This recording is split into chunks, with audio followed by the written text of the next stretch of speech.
বিসমিল্লাহির রহমানির রহিম। হে সমস্ত জগতবাসী, আজ আমি শামীম আলী চিশতি আপনাদের সামনে যে আলোচনাটি নিয়ে হাজির হলাম, সেই আলোচনাটি হলো সাধকদের জন্য একটি কথা আছে যে ৩৩ কোটি বিন্দু জলে গোসল হবে সাধন বলে, গুরু ভজন করবে যেজন সাধনারই তালে তালে। নিজের রাজ্যে হইলে যুদ্ধ, সাধনে আসিবে সিদ্ধ, ৬ জনে হইবে বাধ্য, বুঝবে ধরাতলে। ব্রহ্মা বিষ্ণু শিবের ভিতর ঢুকিয়াছে এক অজগর, বিন বাজায়া তারে ভার কর, আর যাবে না সেই পাতালে। তাহলে বিন বাজায়া তারে ভার কর, আর যাবে না সেই পাতালে, এই যে কথাটি, যে একটা কথা বলা হয়েছে স্বর্গ মর্ত্য পাতাল। স্বর্গ হলো সৌরজগৎ, আলোকিত জগৎ, যেখানে আল্লাহর স্থান আরশে আজিম, এবং মর্ত্যলোকে আমরা যেমন মানব জন্মে এসেছি, বিভিন্ন প্রাণীরাও বাস করে। এবং পাতাল হলো আরও নিচু স্তর, যেখানে আরও একটা দুনিয়ার মতো আছে, যে সেখানেও প্রাণীরা বাস করে। তো পাতালের জগৎটা খুবই নিকৃষ্ট এবং মর্ত্য জগৎটা উৎকৃষ্ট।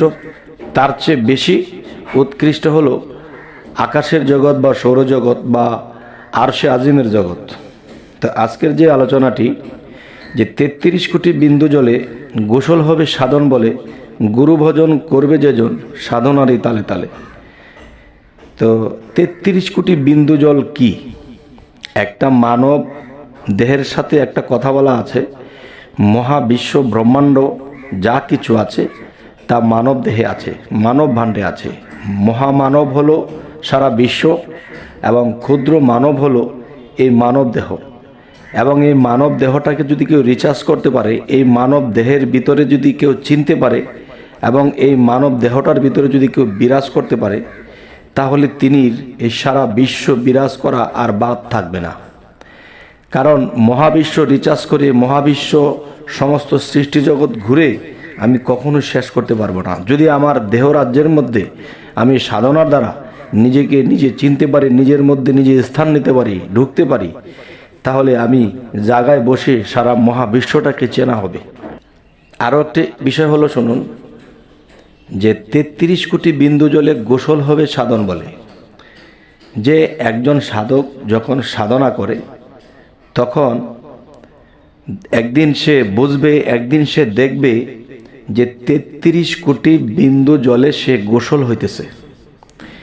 ৩৩ কোটি বিন্দু জলে সে গোসল হতে হতে হতে হতে এমন একটা পবিত্রতা অর্জন করবে, তখন দেখা যাবে কি তিনি এই পৃথিবীতে আলোকিত একজন মানুষ হয়ে যাবে।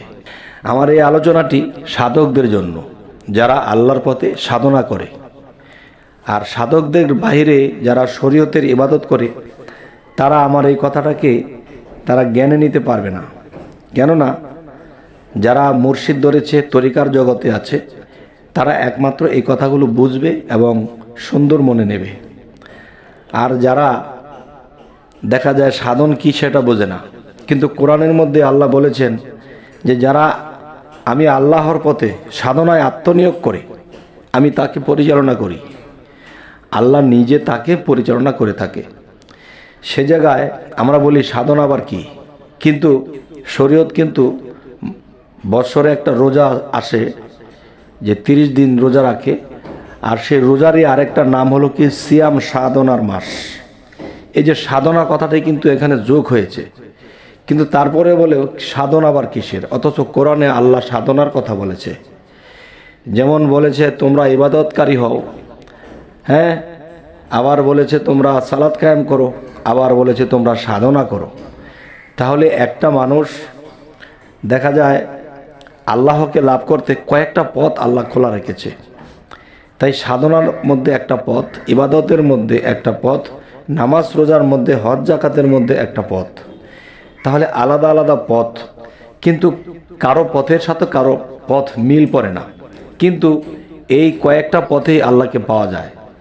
যেমন মনে করেন একজনে ইঞ্জিনিয়ারিং পড়ালেখা করেছে, একজনে ডাক্তারি পড়ালেখা করেছে সায়েন্স, আরেকজনে ব্যবসায়ী পড়ালেখা করেছে।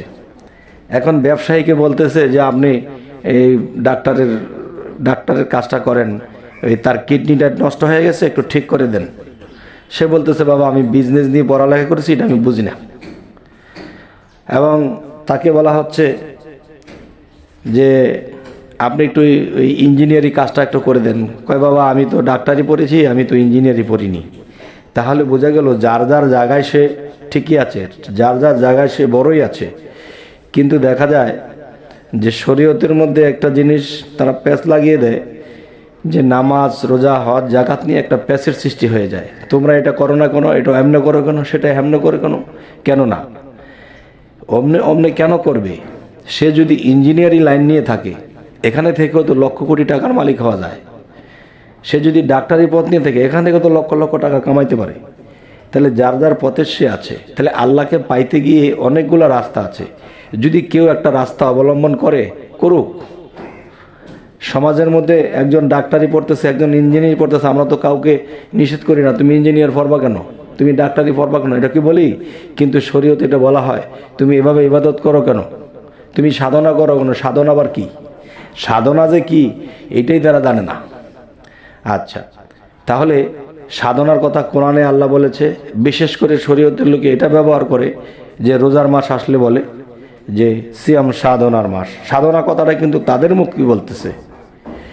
আচ্ছা, যাই হোক, আজকের মূলত বিষয় হলো কি, যে এই আলোচনাগুলো যারা মুর্শিদ ধরেছে এবং যারা সাধন পথে যাবে বা যারা এসেছে তাদের জন্য এই আলোচনা।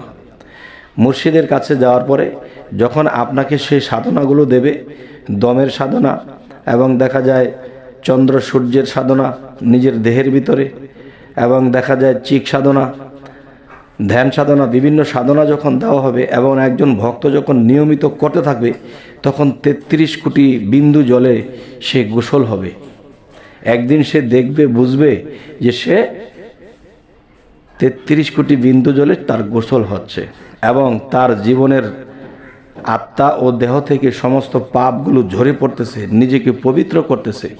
তা আল্লাহ কোরআনে বলেছে যে নিজেকে পবিত্র করলো সে সফল কাম। কোনো একদিন এই ব্যক্তি যখন নিজেকে পবিত্র করে নেবে, তখন আল্লাহ কি বলেছে, আমি সেই পবিত্র স্থানে যে নিজেকে পবিত্র করলো, আমি তার মধ্যে বিলীন হই, তার মধ্যে আমি বিরাজমান হই। তাহলে বোঝা গেল আমরা এই সাধনা কেন করি, নিজেকে কেন পবিত্র করি, আল্লাহ যেন আমার মধ্যে আসে।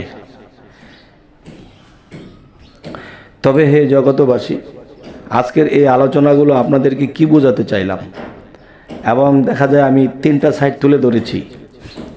তো সমাজের মধ্যে কেউ কাউকে বাধা প্রদান করে না। যেমন তুমি ডাক্তারি পড়ো কেন, তুমি ইঞ্জিনিয়ারিং পড়ো কেন, তুমি বিজনেস নিয়ে পড়ো কেন, তাহলে বোঝা গেল এটা আলাদা আলাদা পথ। এরকম আল্লাহকে পাইতে গিয়ে আল্লাহ কোরআনে অনেকগুলো পথ খোলা রেখেছে যে এই পথে আমাকে পাবে, সেই পথে আমাকে পাবে, কিন্তু আমরা এটার বিরোধ করি না বুঝিয়া। আচ্ছা, তাই আজকের কথার মূল কি, সাধনার পথে 33 কোটি বিন্দু জলে যখন গোসল হবে তখন আমরা পবিত্র হব এবং সেই পবিত্র স্থানে আল্লাহ আসবে, আর তখনই আমাদের দোজখ হারাম হয়ে যাবে। তবে হে জগতবাসী, সকলেই ভালো থাকবেন এবং আমাদের চ্যানেলটিকে সাবস্ক্রাইব করে নিন, পরবর্তীতে সাক্ষাৎ হয়ে যাবে। সকলেই ভালো থাকবেন। আল্লাহ হাফিজ।